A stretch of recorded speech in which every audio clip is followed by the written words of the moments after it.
जातिवादी में बटोगे उतना आप कटोगे, क्योंकि आप बंगाल में जातिवाद में बटे, आप बंगाल में कटे, बांग्लादेश में बटे, बांग्लादेश में कटे, नू में कटे, मेवात में कटे, और कितना करना चाहोगे? बोला ना संविधान जो है बी आर अम्बेडकर, मैं दलित समाज से ही हूँ और मैं LLB भी कर रहा हूँ, तो मुझे पता है संविधान कोई बाबा साहब ने नहीं लिखा था, ये एक भ्रम फैलाया गया है।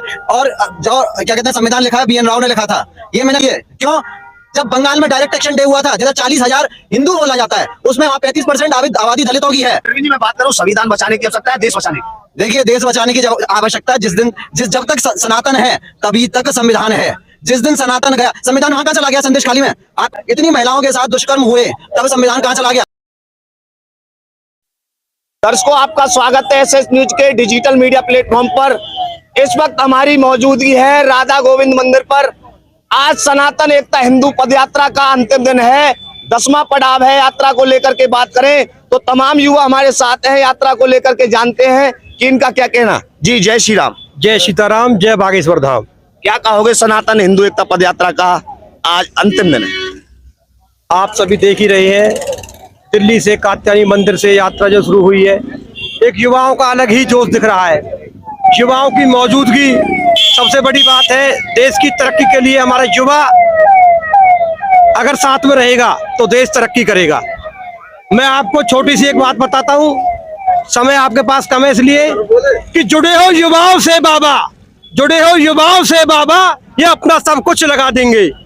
जुड़े हो युवाओं से बाबा, ये अपना सब कुछ लगा देंगे। जहाँ गिरेगा बाबा का पसीना, वह युवा अपना खून बहा देंगे। जय श्री राम। देखिए युवाओं में पूरा जोश है। देखिए बाबा के संकल्प हैं, 7 संकल्प है, क्या पूरे होंगे इस बार? बाबा के सभी संकल्प पूरे होंगे और संकल्प होना जरूरी भी है। बाबा ने जो बीड़ा उठाया है, इस बीड़ा को युवा अपने कंधों पे लेके चलेंगे, क्योंकि ये सभी जरूरी है। अगर देश को बचाना है, देश को आगे ले जाना है, तो युवाओं को एक होना ही पड़ेगा।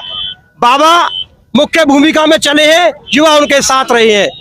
अभी हम यात्रा के अंतिम पड़ाव पर हैं। हम राधा गोविंद मंदिर के पास यात्रा खड़ी है। यहाँ से 4 किलोमीटर आगे 4 धाम जो मंदिर है, वहाँ पे दोपहर का भोजन प्रसाद रहेगा। बाबा वहीं पे युवाओं को एक बार दोबारा संबोधित करेंगे। अच्छा, कहाँ से आए हो? ग्वालियर से आया हूँ मैं, मध्य प्रदेश से। अच्छा, कब चल रहे हो यात्रा में? दिल्ली से ही चल रहे हैं। अच्छा, क्या कहोगे सनातन हिंदू एकता पदयात्रा के लिए? बस यही कहना चाहेंगे कि गुरुजी ने जो पदयात्रा के लिए संकल्प लिया है जातवाद दूर करने के लिए, सब लोग उस चीज को समझें और अपनी जातवाद सब दूर करें। आप लोगों को एक चीज बताना चाहूंगा, जितना आप जातवादी में बटोगे उतना आप कटोगे, क्योंकि आप बंगाल में जातिवाद में बटे, आप बंगाल में कटे, बांग्लादेश में बटे, बांग्लादेश में कटे, नू में कटे, मेवात में कटे, और कितना करना चाहोगे आप? और जो लोग सनातन पदयात्रा को रोकने की बात कर रहे थे, जैसे दामोदर यादव, आपसे दामोदर जी ये कहना चाहूंगा मैं, आप पदयात्रा को रोकने की बात कर रहे थे, उन लोगों से पूछिए जो कश्मीरी पंडित और बांग्लादेश या बंगाल में जिनकी बहन बेटियों की इज्जत लूटी गई, जिनके भाइयों और पिताजी को मारा गया, वो आपकी फैमिली के होते आप पे कैसी बीतती? हमारे गुरुजी जो पदयात्रा निकाल रहे हैं वो सबको एकत्रित करने के लिए निकाल रहे हैं। नू में मेवात में जो लोग मारे गए, उनके घर वालों को मारा गया। आप संविधान करते हो, संविधान बांग्लादेश में भी था, बंगाल में भी था, मेवात में भी था, प्रशासन था, वहां पे कुछ हुआ? हिंदू बचा? वहां पे नहीं बचा ना। फिर क्या संविधान? आप बताइए। हम भी संविधान, बाबा साहब अम्बेडकर को हम भी मानते हैं, इज्जत करते हैं उन लोगों की, हम भी मानते हैं, पर आप लोग संविधान को लेके चलते हैं। संविधान से हिंदू बच रहा है क्या? नहीं बच रहा है। तो हम भी सब लोग जातवाद छोड़ के हिंदू इकट्ठा हो और सब लोग इकट्ठा होकर हिंदू राष्ट्र बनाए। भारत माता की पहले देश बचेगा या संविधान? क्या पहले देश बचेगा? पहले देश बचाएंगे। आप मेरे को एक चीज बताइए, आप लोग संविधान बोलते हो कि संविधान सबसे आगे है। ये भाई है हमारे, इनके अंदर भी जान है, एक जानवर में उसके भी अंदर भी जान है। जब इसको मानने पे हमको 302 धारा लग सकती है संविधान के थ्रू, तो जानवर के मानने पे हमको क्यों नहीं लगती 302 धारा? जब भी हमको सजा होनी चाहिए ना, उसके पास भी जान है, इसके पास भी जान है। तो हमारी गीता में या हमारे पुराण में, हमारे रामायण में सब बताएगा कि चींटी को मारना भी पाप है, हाथी को मारना भी पाप है, और आदमी जो इंसान है उसको भी मारना पाप है। सबको मारने पे पाप बताया गया। तो संविधान में ये चीज क्यों नहीं बताई बाबा राम अम्बेडकर जी ने?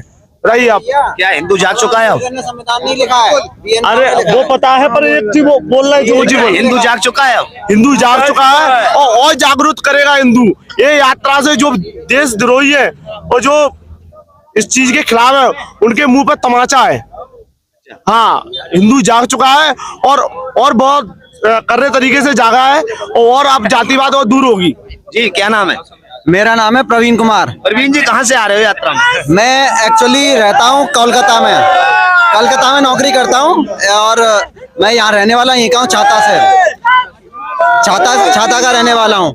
और जो अभी भाई साहब ने बोला ना, संविधान जो है BR अम्बेडकर, मैं दलित समाज से ही हूँ और मैं LLB भी कर रहा हूँ, तो मुझे पता है संविधान कोई बाबा साहब ने नहीं लिखा था। ये एक भ्रम फैलाया गया है, और जो क्या कहते हैं संविधान लिखा है BN राव ने लिखा था। ये मैं दलित समाज का होते हुए ये बात बोल रहा हूँ।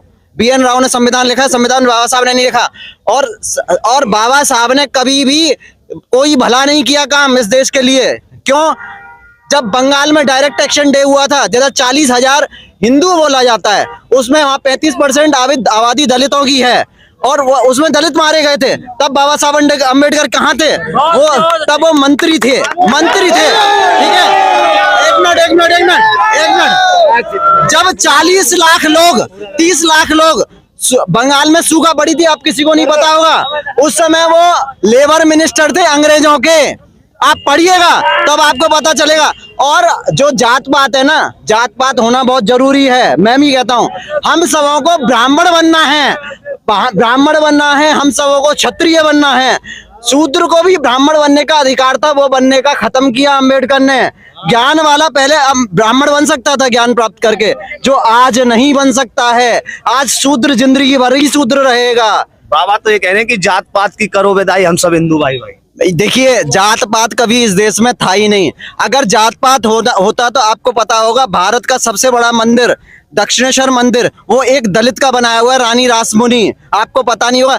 अगर लोग कटोरा लेके आगे थूकने को कहते थे, तो रानी ने मंदिर कैसे बनवा दिया? भाई, दलित रानियां रही हैं यहाँ पे।